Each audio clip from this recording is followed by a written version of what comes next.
Hi, my name's Sue Brown, and I'm a member of the writers group of U3A Dramana. I'd like to read you a short piece called The Joy of the Garden. She was 96 when she died, and the garden was in full bloom. The lobelia and alyssum had been equally spaced around the border edges, with a row of petunias behind. I once asked why there were no pansies, and she replied, because they have silly faces. My brother and I thought a bowl of plants would be nice to honour her resting place. I dragged my poor sister-in-law around the nursery, trying to find a container with no pansies in it. But it was late, and there were none. So in the end we bought the prettiest, and I hoped my mother would forgive me. Behind the regimented bedding plants, the garden became more tangled, but fought to preserve a semblance of order. Campanulas, hebes, agapanthus, pride of Madeira, all massed in height preference, the blue flowers forming their natural aura on hazy summer days.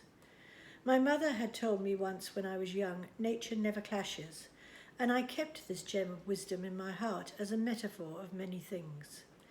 I noted, however, as she got older, her garden beds were often monotoned, as if a cacophony of colours assaulted her senses. But then, as if to argue with my perception, the rose garden offered an earnest collection of differing coloured blooms.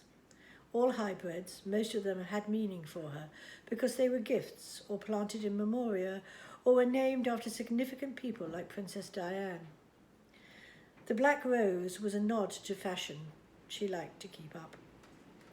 The back of the garden was wilder in makeup. It always had been, but as she aged, it became a rich assortment of original plantings and blown-in seeds. Occasionally, a pink or mauve cosmos would raise its head, a relic of an errant seed brought back from the many visits to South Africa. She increasingly had more difficulty in climbing up the unstable path and crossing over the stepping stones to the various parts. I think she fell on more than one occasion, but she kept this to herself, the thick foliage softening her descent.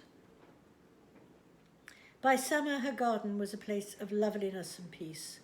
The flowers attracted the bees and the butterflies, and a variety of birds flew in to visit. She would take a break from gardening and sit in her chair next to a small table and enjoy a cup of tea.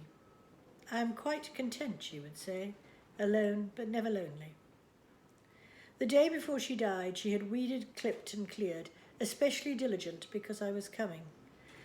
She would have relaxed in a bath, followed by her usual sherry, as she looked out through the open French windows onto her self-made landscape.